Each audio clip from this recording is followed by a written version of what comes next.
Our emails were windows into each other's daily lives without being intrusive or demanding. James described Seattle's mood show. The city looked different under gray skies versus rare sunny days, how the sound changed color with the weather, how his favorite coffee shop had become a reliable anchor in his traveling life. I wrote about Tokyo's rhythms, the way seasons marked themselves not just in weather, but in the subtle shifts of city life, how my neighborhood shrine celebrated small festivals that most tourists never witnessed. Through winter and into spring, our correspondence developed its own cadence. Neither of us pushed for more than the other was willing to give. We never spoke of meeting again, never made plans or promises that might complicate the gentle friendship that had grown from our airport encounter. Instead, we created a space between our worlds, where thoughts could be shared without expectation, where the act of writing itself became a form of translation, converting internal experience into words that could travel across continents and time zones. Spring in Tokyo brought its usual spectacle of cherry blossoms, and I found myself walking through Ueno Park during Hanami season, watching families gather under pink canopied trees for their annual celebrations. The scene made me think of James, wondering what spring looked like in Seattle, whether he had places in his city that marked the passage of time with such ceremonial beauty. That evening, I wrote to him about the ephemeral nature of sakura, how the flower's brief bloom made them more precious, how the entire city seemed to exhale collectively during those few weeks, when beauty was everywhere and impossible to ignore. His response arrived with photos attached, images of his neighborhood in full spring bloom, tulips and daffodils in front yards, Mount Rainier, visible in the distance on a clear day. Your description of Hanami made me see my own city differently, he wrote. I realized I've been walking past spring for years without really noticing. Thank you for lending me your eyes. The phrase struck me as perfectly James precise. Grateful, aware of how perspective could be shared across distance.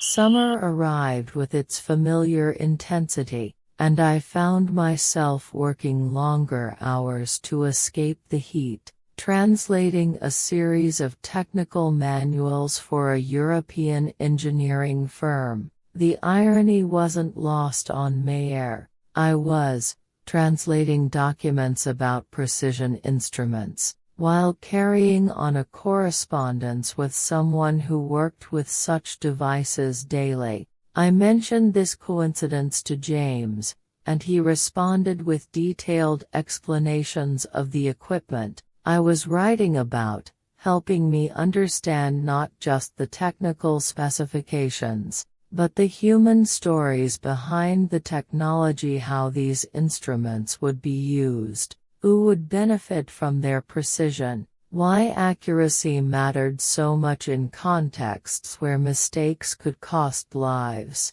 Our emails became longer, more detailed, as we discovered how our professional worlds intersected in unexpected ways. James's technical expertise illuminated my translation work, while my linguistic perspective helped him think about how medical concepts translated across cultures. We were collaborating without meaning to, each of us, enhancing the other's understanding through the simple act of sharing our professional insights.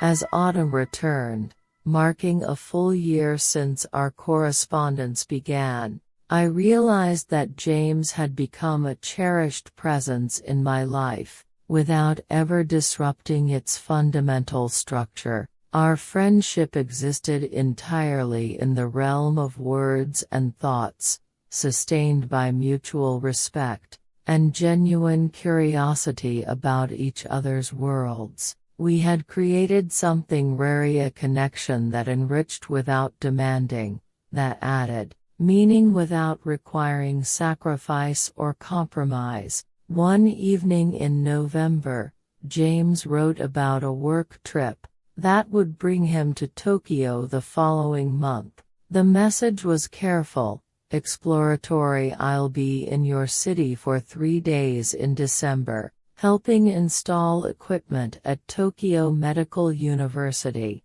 I know it's been over a year since Changi, and I don't want to presume anything, but if you'd like to meet for coffee, I'd welcome the chance to continue our conversation in person." I stared at the message for a long time, feeling something flutter in my chest, not nervousness exactly, but the recognition that our carefully maintained equilibrium was about to shift. The man I had come to know through emails was about to become three-dimensional again, to step out of the realm of words and back into physical reality.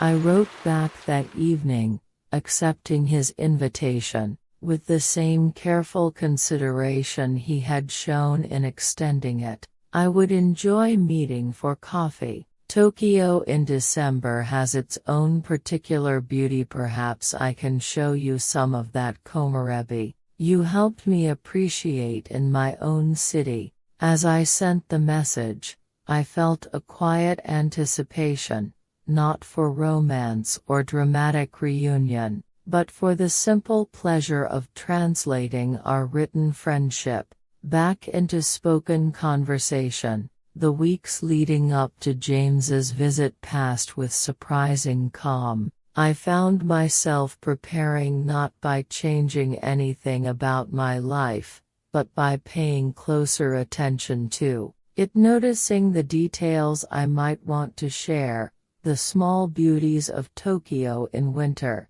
that could be gifts to a thoughtful visitor. I chose a cafe in Kichijoji, a neighborhood that felt authentically itself rather than performatively Japanese, a place where conversation could unfold naturally without the pressure of tourist expectations.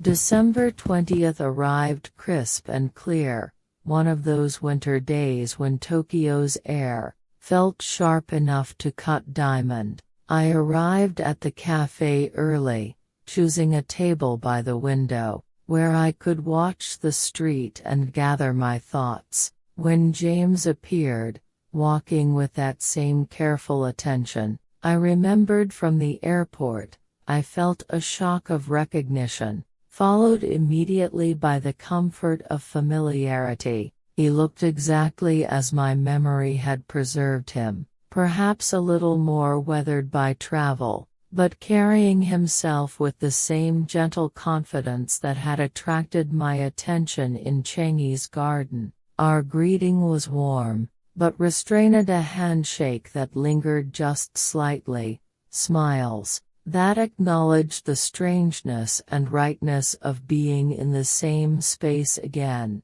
As we settled into conversation over coffee and winter sunlight, I understood that some translations work perfectly. The man sitting across from me was exactly the person I had come to know through our correspondence, a thoughtful, curious, present in the moment, while aware of its connections to larger patterns of meaning. We spent 3 hours together that afternoon, and when we parted, it was with the same sense of completion I had felt at Changi Airport. Our friendship had been translated successfully from written to spoken form and back again, enriched by the encounter but not fundamentally changed. Some connections, I realized, are perfect precisely because they know their own boundaries, because they exist to enhance, rather than to possess or transform. That evening, I received one final email from James before his departure. Thank you for this afternoon. Your city is beautiful, but more than that, seeing it through your eyes reminded me why I fell into conversation with you in that airport garden. You have a gift for finding meaning in transitions,